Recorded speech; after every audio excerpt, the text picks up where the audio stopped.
بیان دیں گے؟ دیکھیں، جو خان صاحب نے کہا ہے کہ علی امین اس وقت پروگرام کو مینیج کر رہا ہے، ٹھیک ہے، ادھر سے بھی وادی تیرا سے بھی لوگ آئے ہوئے لانگ مارچ کی شکل میں پہنچ رہے تھے، تو جو سب لوگ وہاں پر آئیں گے، یہ ایک آپریشن کے خلاف ریفرنڈم ہے، اور معصوم بچوں کی لاشیں جو آپ لوگ میڈیا پہ نہیں دکھا رہے، سوشل میڈیا دکھا رہا ہے، ہم وادی تیرا کے موجود معصوم مظلوم چھوٹے چھوٹے معصوم بچوں کی قسم کھا کے کہتے ہیں، ان کے خون کی قسم کھا کے کہتے ہیں کہ یہ نیشنل ایکشن پلان نہیں، یہ دھوکہ ہے۔ اگر کوئی دہشت گرد شہید ہوا تو اس کی تصویریں دکھاؤ، اس کی تصویریں چلاؤ، کہاں ہے اس کی تصویریں؟ یہ چھوٹے چھوٹے معصوم بچے دہشت گرد ہیں، شرم آنی چاہیے۔ نیشنل ایکشن پلان کے نام پہ تم لوگ ایک معصوم بچوں کی جانیں لے رہے ہو۔ سوال کیا کہ علی امین سے استعفیٰ لینے آپ جائیں گے، یا صرف یہ آپ نے بالکل یہ قابل مذمت ہے، اگر کوئی ایسا عمل ہے تو آپ علی امین سے استعفیٰ لینے جائیں گے، یا صرف یہ پہ آپ بیان دیں گے؟ جی بالکل، ہم وہاں پر پہنچ رہے ہیں، وہاں پر پہنچ کے ہم اس جلسے میں جا کے وہاں پر شرکت کریں گے، اور پورے پاکستان سے، وادی تیرا سے، پورے کے پی کے سے لوگ آئے ہوئے ہیں، سب امن چاہتے ہیں، اور امن کے لیے ہم سارے باہر نکلیں گے، اور باہر نکل کے انشاءاللہ ہم کے پی کے اسمبلی تک جائیں گے، اور کے پی کے اسمبلی کا بھی گھیراؤ کریں گے، اور اس کو کہیں گے لیکن جلسے کے بعد، جلسے سے پہلے نہیں۔ بھائی کے پی اسمبلی کا کوئی کام نہیں ہے، گھیراؤ وفاق کا کرنا چاہیے، وفاق کی اسمبلی کا کرنا چاہیے، اور یہاں کے اداروں کا کرنا چاہیے۔ وفاق کے محکموں کا کام ہے، یہ کوئی کے پی اسمبلی کا کام نہیں ہے جو وہاں آپریشن ہو رہا ہے۔ وفاق نے نیشنل ایکشن پلان کے اجلاس میں اس آپریشن کی منظوری دی تھی، وہ سی ایم ہے، میری بات سنیں، وہ سی ایم سے نہیں لیں گے استعفے کا مطالبہ نہیں کریں گے؟ بالکل، اگر ان کا قصور ہوا، اگر ان کا قصور ہوا تو ان سے بالکل پوچھا جائے گا۔ تو یہ ہے کہ وہ اس اجلاس میں موجود آپ مجھے بات کرنے دیں گے؟ اگر آپ بات کرنے دیں تو آپ کو پتا ہوگا کہ اس ملک میں کوئی بھی نیشنل ایکشن پلان ہو، کوئی بھی اسمبلی ہو، کوئی بھی حکومت ہو، اور کوئی بھی وفاق کا فیصلہ ہو، کون کر رہا ہے آپ کو اس وقت پتا نہیں ہے؟ 26ویں آئینی ترمیم کس نے؟ میری بات سنیں نا، آپ مجھے بات کرنے دیں، میری سن لینا۔ 26ویں آئینی ترمیم اس ملک میں کس نے کروائی؟ 8 فروری کو مینڈیٹ اس ملک میں ووٹرز کا کس نے چوری کیا؟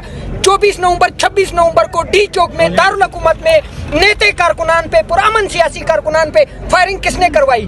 تو اس ملک میں جو آپریشن ہو رہا ہے یہ بھی یہی لوگ کر رہے ہیں۔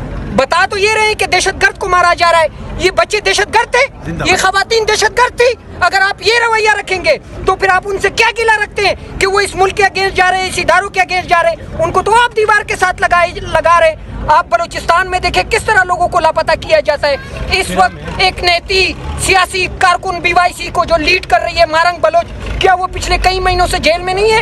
آج ملاقات کا دن ہے، وہ آپ کو نظر نہیں آ رہا ہے کہ آپ کے اداروں نے، آپ کے ملک نے، آپ کے ملک کی ریاست نے ٹرکیں کھڑی کی ہوئی سڑک میں صرف اس وجہ سے؟ ہم نے رپورٹ کی، آپ کی بڑی مہربانی، لیکن اس میں وفاق کا قصور ہے، اس میں صوبے کا کوئی قصور نہیں ہے، نہ ہمارا آپ سے کوئی گلہ، اس ملک میں گلہ جس سے وہ سب کو پتہ ہے۔ عمران خان کے نمائندے ہیں، بالکل ہے، تو پھر وہ ریزائن کر کے کسی اور کو نہیں دینا چاہیے؟ کیوں ریزائن کریں؟ آپ نہیں سمجھتے کہ وہ ناکام ہو؟ کیا آپ یہ چاہتے ہیں کہ کے پی میں جس طرح سمندر کا ایک جزیرہ ہوتا ہے جہاں سارے پورٹ میں چیزیں اکٹھی ہوتی ہیں، کیا آپ یہ چاہتے ہیں کہ کے پی میں جو ہمارے پاس ایک جگہ ہمارے کارکنان کے لیے بچی ہے، جو ہمارے یہاں ظلم ہمارے لوگوں کے ساتھ ہو رہا ہے، جس طرح خالد خورشید کو سابق وزیر اعلیٰ، یار آپ 40 سال کی سزا سناتے ہیں، آپ کو پتہ نہیں ہے کہ وہ وہاں کہاں جائیں ہم لوگ؟ ایک کے پی میں بھی آپ لوگ ہمیں اسپیس نہیں دے رہے، ہم نے ووٹ وہاں لیا ہے، ہم کوئی ووٹ چھین کے وہاں نہیں بیٹھے، ہمارا ووٹ چھینا گیا ہے۔ مسئلہ ایم پی ایس کا نہیں ہے، آپ کے سامنے ایک سی ایم یہاں پہ آتا ہے کہ سچوز کو روکتا ہے، اس کا مطلب ہے کہ جمہوریت کے نام کے اوپر یہ جو ڈکٹیٹرشپ ہمارے اوپر نازل کی گئی ہے،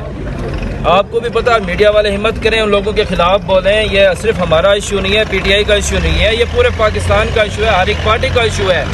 آج اگر یہ ہمارے ساتھ ہو رہا ہے، ہمارے سی ایم کے ساتھ ہو رہا ہے، یا ہمارے لوگوں کے ساتھ ہو رہا ہے، بھئی ایک آئینی قانونی حق ہے، بھئی آپ اپنے بھائی کے ساتھ مل سکتے ہیں، ملاقات دے ہے، تو یہ دیکھیں کنٹینر لگا کے راستے بند کر کے سارا دن، آج یہ آپ کے سامنے تک کروڑوں ووٹ لینے والے نمائندے روڈ کے اوپر آ کے عوامی اسمبلی لگا رہے ہیں، تو اسمبلی کیوں بنائی گئی ہے؟